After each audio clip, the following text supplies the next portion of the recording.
Decluttering our fridge and pantry has become one of my absolute favorite ways to create a more functional, clutter-free home while also saving money. I'm pretty much always focusing on some sort of shelf cooking when I meal plan. However, this week I decided to take it one step further and challenge myself to how little I could spend on groceries while focusing on using the food that we already have in our kitchen. Today, I'm taking you with me as I show you exactly how I decluttered my kitchen and saved hundreds of dollars along the way.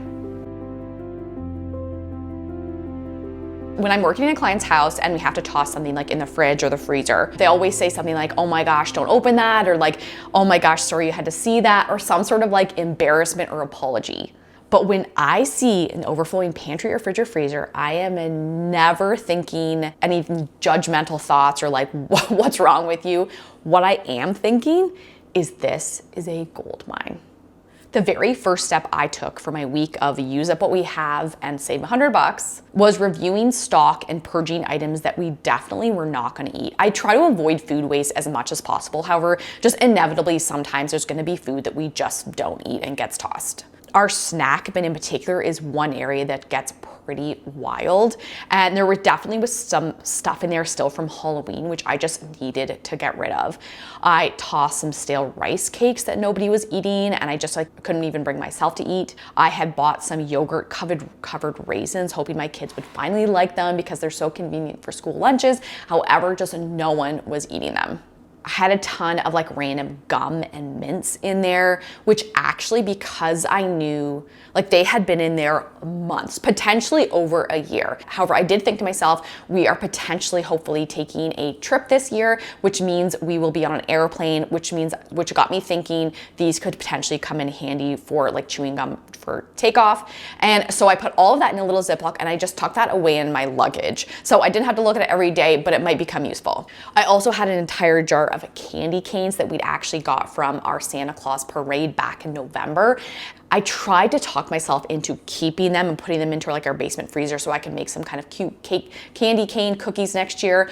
But I just had to be real with myself. I don't like candy canes. I don't like making cookies with candy canes. It's just not my thing. And so instead of torturing myself and keeping them for a whole year, I decided to just let them go. It felt really good to say sayonara to those. Without even cooking a single thing, my pantry already felt 100 times better. If you only take one step from this video, if you only do this one little part, you will already be ahead of the game and your future self will thank you. However, in the pantry, I did clock a few things that I knew I could use this week for meals and snacks. So I made a note of them, which I used to create my meal plan, which I'll show you in a couple seconds. In the freezer, there were some glow sticks from who knows when. There was some dough that I probably had Annie Rose playing with. There was also a jar of about a teaspoon of breadcrumbs, which I'm not sure why I was even keeping. There was a container of some like random leftover cookies, which I know no one had grabbed for in a long time, so I let those go. And once I made my list of ingredients and my possible meals, I went over to my meal planning sheet and grocery list, which I have been using every single week for years now. And I will share my most recent like meal planning video at the end if you are interested in that whole process. So after reviewing for a couple of minutes, I saw straight away that we had some great stuff that I could use for dinners this week.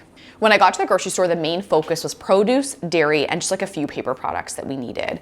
Our monthly budget for groceries has been $1,000 a month for the past few years. However, lately I've had to up it to $1,200 for our family of 4. So that works out to be about $300 a week, which to my 2020 brain, this sounds like a wild amount, but honestly, I've had a really hard time keeping it under $1,200. And this does include like all of our paper products too, so really I call it our consumables budget. So I will share exactly how much I spent this week at the end of the video.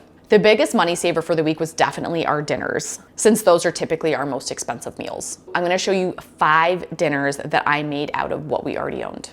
So in the freezer, I had 2 large bags of spaghetti sauce, which I knew I wanted to use at least one. We had just had spaghetti the week before, so I wanted to change it up a bit. So I ended up making pizza casserole. For the pasta, instead of buying new, I ended up just using a bunch of random types of noodles and just like breaking them up into bite-sized pieces. So the only thing I actually had to purchase for this meal was cheese and pepperoni. I've made this a bunch of times, but I normally actually just used canned pasta sauce. So this actually turned out to be the best version of this casserole I've ever made because I used the homemade sauce that we had in the freezer. All I did was reheat the sauce, I cooked the pasta, I combined them in the casserole dish, and then I just topped with pepperoni and cheese. And yeah, it was so good. I was actually pretty skeptical about using the random pasta shapes and sizes, especially knowing like the kids were gonna be eating it too, but it worked out so well. Like maybe it was even better than using just like the same noodles because it added like a bit of interest to it. I got this recipe originally from the Simplified Saver. I believe it's called Abby is her name. I will try to link her channel. If you're into like trying to find cheap, easy meals, she's definitely a great channel. And she's in Texas, which to me feels like so exotic and warm. So the next thing I had was a medium-sized container of taco meat. So it was already seasoned and everything, but again, we just had tacos. So I was trying to think of a way to sort of change it up. So I ended up creating like a DIY taco bowl night, which surprisingly we've never done, but turned out really great. I just reheated the meat and then I made some rice, which we also had on hand. And then I offered basically the same toppings as we would use on normal tacos. And I basically just gave everybody in their bowl just like a little bed of rice. And then they could add like their meat, lettuce, tomatoes, avocado, cheese. I even added some random like little raw carrots that I had in the fridge and I chopped those up and tossed them in. I was not confident with those, but that ended up being like a nice little crunch to the bowl, which was great. I put soya sauce out as well. And this container that I put all the toppings in, I thrifted it for probably like $2 or $3 years ago, and it has been so awesome. Definitely one of my favorite best thrift finds ever. So we recently had a grocery outlet store open up near our house, which is very exciting because we don't have anything like that in our town. So when it first opened, we went to check it out and we ended up buying a pack of these like chicken fingers, which I didn't have a plan for, which I normally don't really buy any food without a plan. However, I knew we could find some way to use them up. So I went ahead and used them to make chicken Caesar salad, which is a huge win for all four of us. Love it. And I already had croutons and dressing, so all I had to buy was the romaine. And I actually bought bacon bits as well, but I think I forgot to use them, which is ironic because they were like one of the most expensive parts. But even without them, this dinner was a huge hit, and it's so easy and it's like perfect for a weeknight meal. And you could obviously use any sort of leftover chicken, like if you had a rotisserie chicken or chicken nuggets or any kind of chicken. It definitely does not have to be chicken fingers you use. That just makes the kids like it a bit more.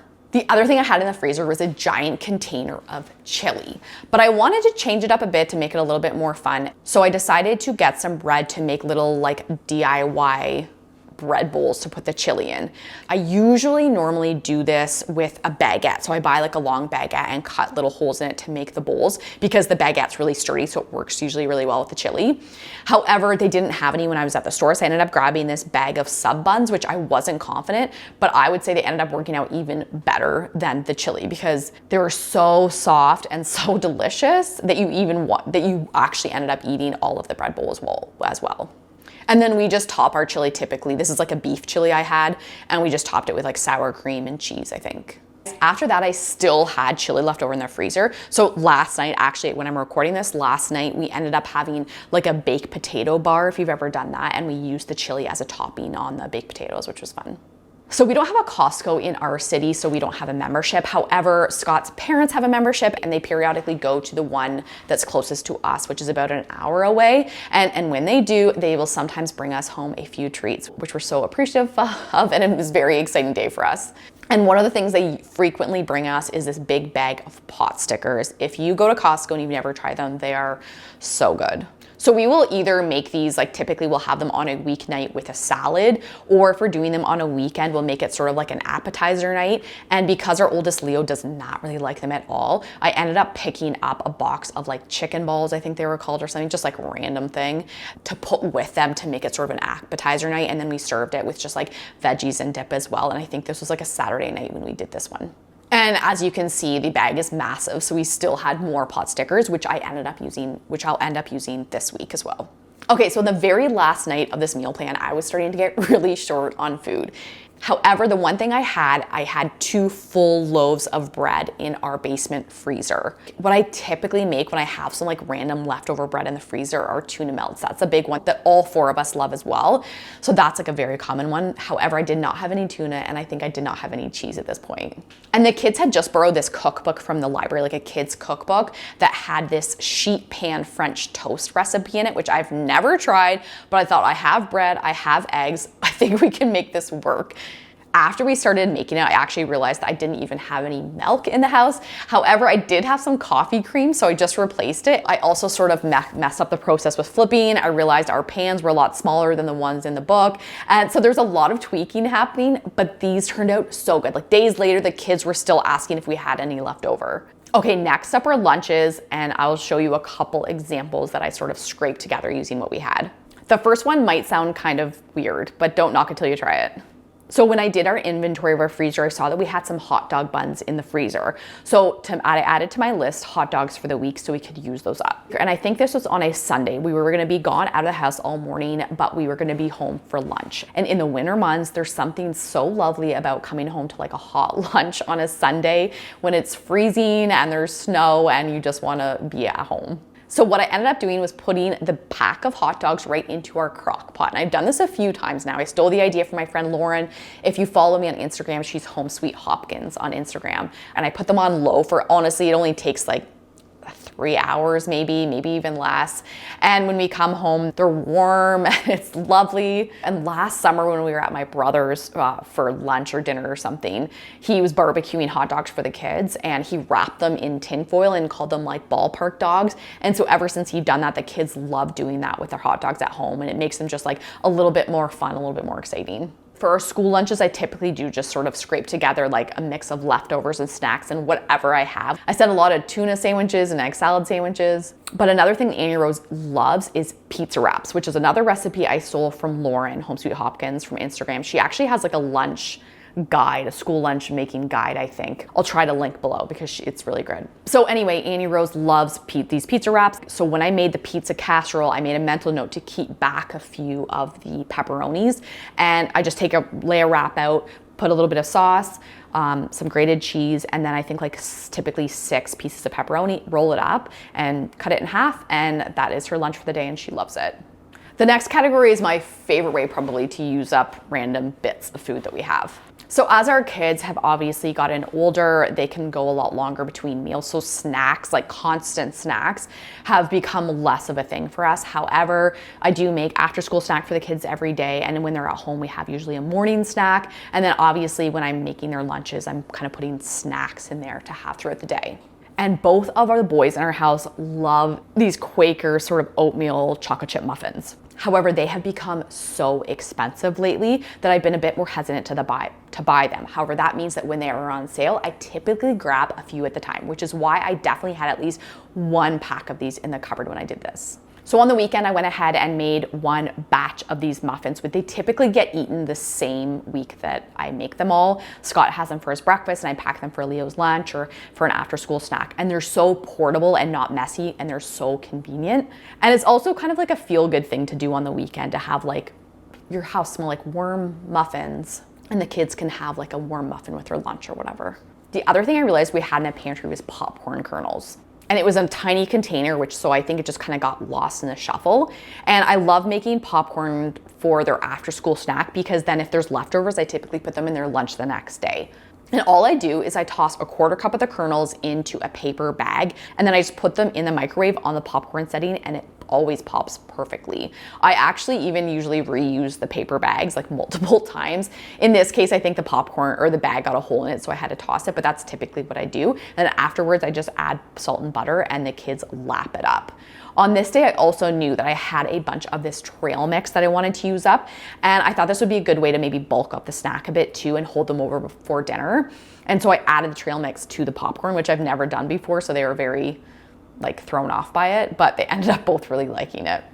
Another thing I often have just like a little bit of are nachos. Like I'll buy them if we're having company and we're making a dip, or I'll buy them if we're making nachos or something, but then I'll always have just like a few left over that don't get eaten. So I also had salsa in the house, in the fridge. So what I did is for after school snack one day, I just did chips and salsa. And in particular, our youngest, Annie Rose, loves this snack. When I was reviewing the pantry, I also noticed we had 2 big containers of peanut butter. And sometimes this takes a while to get through in our house because in our district, we can't send peanut butter sandwiches. They can't send anything with nuts in it in their lunch. But because I knew we had it, I ended up slicing up apple and just doing apples with peanut butter for dip, which I haven't done in ages for some reason. I kind of fell off of this, but I used to do it all the time. I used to even do it for breakfast for the kids sometimes.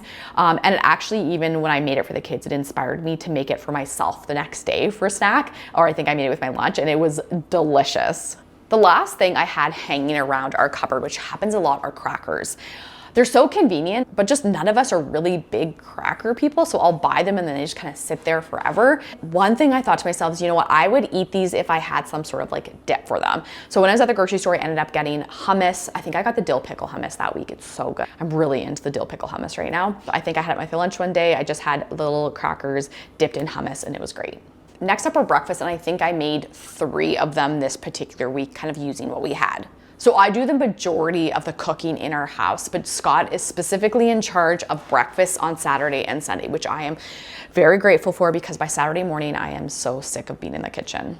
And typically every Saturday morning, Scott makes waffles for the kids. That's just their thing. However, I knew I had this box of pancake mix that I just wanted used up. It had been given to me from a friend who kind of had it left over and she didn't want it. So I'm like, yes, I'll take it and let's use it up. So he ended up making the pancakes and we actually ended up all having them. It was a really nice like Saturday morning breakfast, which we don't always have like sitting around together.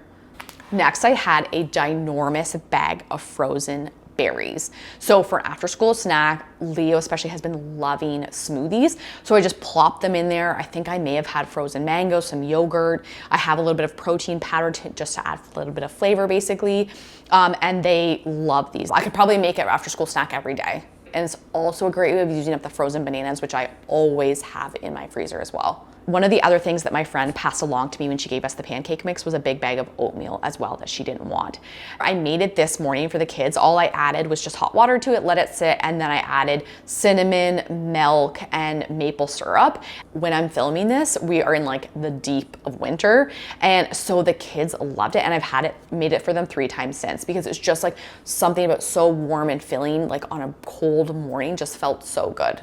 So at the end of this video, I still had food left over in my fridge and freezer. I actually took this concept into the following week as well, and we are continuing to focus on just using what we have and spending as little as possible. So at the start of the video, I shared about how our budget for the week is around $300.